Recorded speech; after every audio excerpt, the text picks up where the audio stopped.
Hi everyone, it's Helen here from the Coffee Apple, and I've got Pam here with me. Say hi, Pam.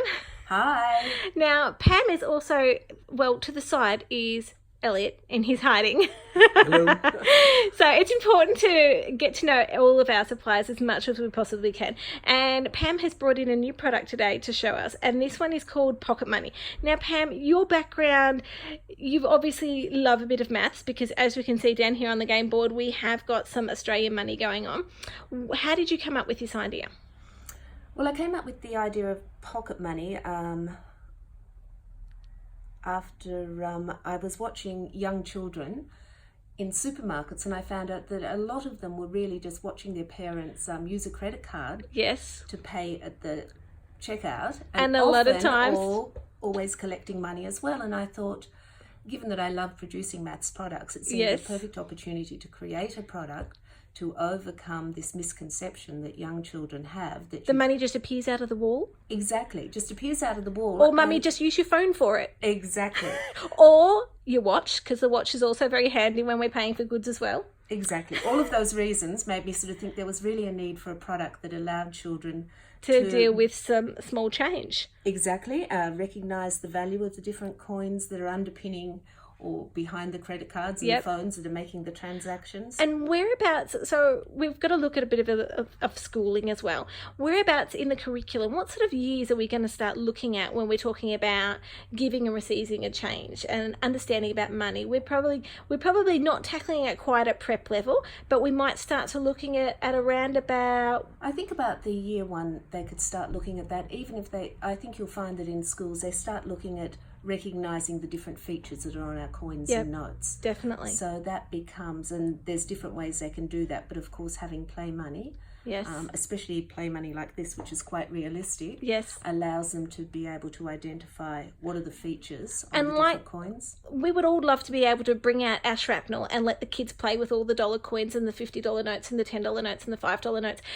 But there is a really good chance that every now and then there's a very special coin in there that, you know, those little special coins you get with the colour detailing Right, around that look yes, really yes, pretty, yes. or the really shiny brand new ones that my son Oliver loves to actually accidentally put in his treasure box.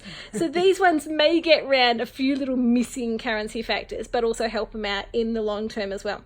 So I'm just going to swing the camera around and we're going to have a little bit of a look of pocket money. Now, pocket money, it does have a very similar layout to a game that many people will know, which of course is Monopoly, but it's obviously going to be very, very different as well. So Pam, can you give me a bit of a walkthrough? Tell me a little bit about pocket money and the features that you love about it.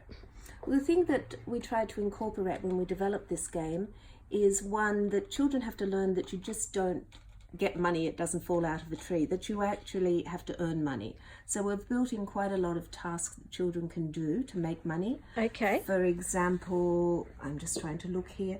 So we Help might Dad be with the helping gardening, mum, or help mum with the shopping. So getting maybe the bags out of the car, out of the boot when you get home. Yes, just having tasks like that. We've also got other ones. If you have a look at the corners here, you've got the lemonade stand.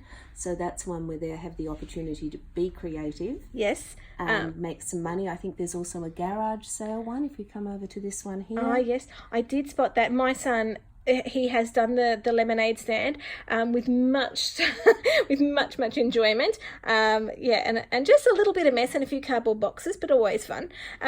So over here we've got recycling boxes. So we're tackling quite a few different things for whether or not and this can be brought up in lots of different subjects. So we can be learning about our environment, such as recycling. We can be talking about healthy eating, buying apples, walking dogs.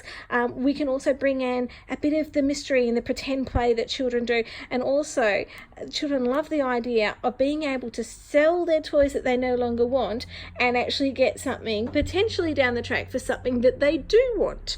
And sometimes my brother, and this is a story from my past, my brother used to sell his old second-hand shoes and I don't quite know how he did it, but he used to be able to sell these shoes for a ridiculous amount of money and then go off and buy himself something else that he wanted, even though he had thoroughly trashed these shoes.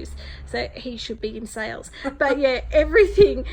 Do any of these particular spots in here, do any of them have any special meanings behind them? Any stories that you've decided, we've really got to have that square on the board because of a certain thing? Well, I suppose some of them that I've put in, the Tooth Fairy, I really like the Tooth Fairy because I think we all have memories of being a child. Yes. And the Tooth Fairy coming. So I liked perpetuating that. Yes. The Tooth Fairy still lives on. It is a very generous tooth fairy, although I think maybe that might have been a molar tooth. I love that Tooth Fairy one.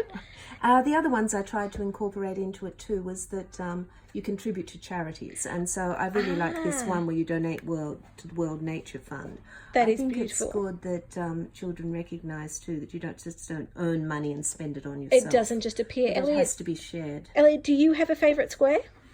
I probably like the Go, where you get the $5 to begin with. And every time you circle around, you get an additional $5, since they have to get to $50 to win. That is the goal, and that is the goal of this game. And Elliot, you were saying that it normally takes around about 3 goes around the board in order to be able to slowly save up your $50. That's correct. The game has been designed. We have played this game how many times? 30, 50, 100 times? Many times. When It does. Researching a product is important. And I'll tell you, one of the key things is teaching children how to make change. So suddenly they have to take a $5 note and they have to buy a soccer ball, $1.75. Well, how much change? And counting the change and getting it back.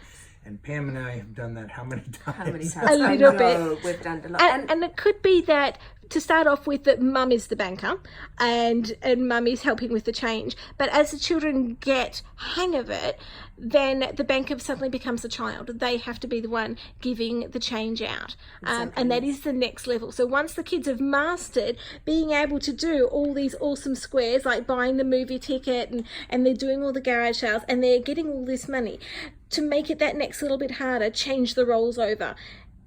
Don't make it that you are doing all the work for them, because the other part of the job is them learning how to be the banker. And for those of you who do play that game Monopoly, you guys know what it's like when someone is stuck being the banker. It is always a very, very good learning experience. All right, guys, what else do you think we should mention about this game that you've designed? Obviously, it's designed here in Melbourne. Yeah, it's been designed here in Melbourne. Unfortunately, it isn't manufactured here in Australia. It's manufactured in China, but all the design was done here in Melbourne. And how long has it taken? It's taken 18 months to 2 years to create. So Okay, there was a lot of trialling that had to take place, and then I always work closely with teachers. I've got quite a few I don't know whether I call them colleagues, probably friends now. Yes. Who work in education and whose opinion I value. So and look, it's their job really, our friends and our family, it's their job really to break our products and to tell us how they're going so we can make tweaks before they get to this stage of final production, because there's nothing worse than getting a game and finding out that, you know what, it doesn't actually do what it needs to do.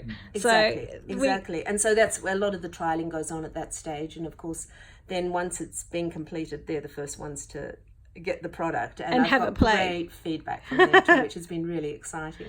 Now tell me one special important note, and I'm going to say note.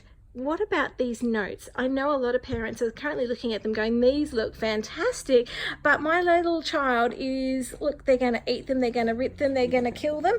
Do you want to give me a bit of a demonstration?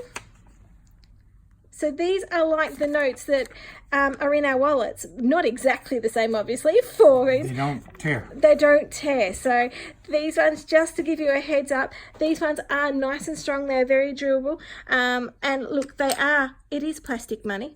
I'm not going to tell you that it's real money. So guys, I hate to break it to you. And it does just come with the $10 and the $5 notes, because we don't want to get straight to the 50 straight away. Although I'm sure that many kids will like just to go straight to the end goal. All right, guys, I want to say thank you so much for joining me.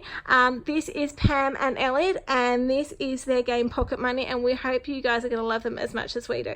All right, catch you all later. Do you want to say goodbye, guys? Bye.